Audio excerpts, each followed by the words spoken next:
नमस्ते, मैं हूं डॉक्टर जलश्री, आपकी ट्रेनर जल ग्रहण पाठ्यक्रम में।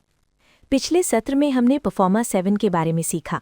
परफॉर्मा 7 में हमने बैंकिंग प्लान तैयार करना सीखा, जिसमें वाटरशेड क्षेत्र के लिए crop loan, agri term loan, MSME, activities, other priority sector के लिए क्रेडिट रिक्वायरमेंट और फाइनेंशियल प्लानिंग की जाती है।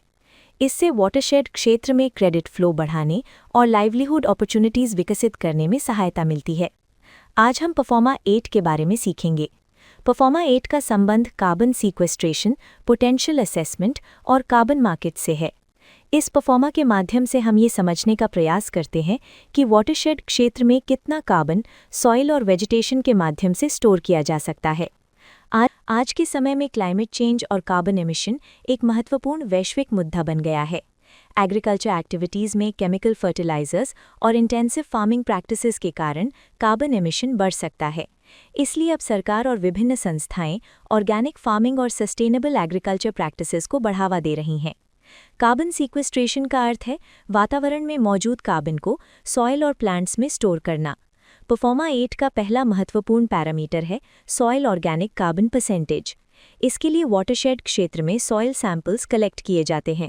ये सैंपल्स प्रोजेक्ट एरिया के upper reach, middle reach, lower reach से लिए जाते हैं।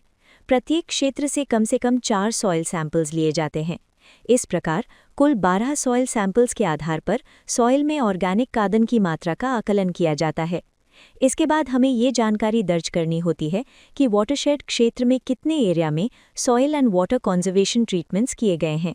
उदाहरण के लिए contour bunding, trenches, check dams, percolation tanks. इन एक्टिविटीज़ के अंतर्गत हमें ये भी दर्ज करना होता है कि कितना एरिया ट्रीटेड हुआ है और कितना अर्थवर्क या स्टोरेज कैपेसिटी बनाई गई है। परफॉर्मा 8 में ये भी देखा जाता है कि वाटरशेड क्षेत्र में कितने एरिया में केमिकल फार्मिंग की जा रही है।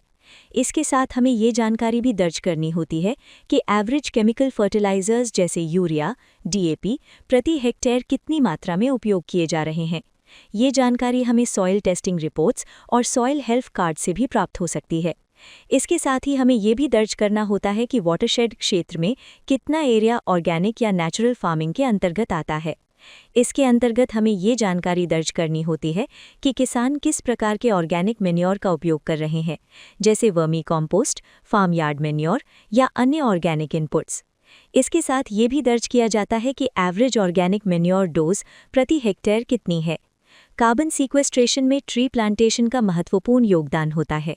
इसलिए परफॉर्मा 8 में हमें ये जानकारी दर्ज करनी होती है कि agro forestry, forestry plantation, fodder trees कितने एरिया में लगाए गए हैं।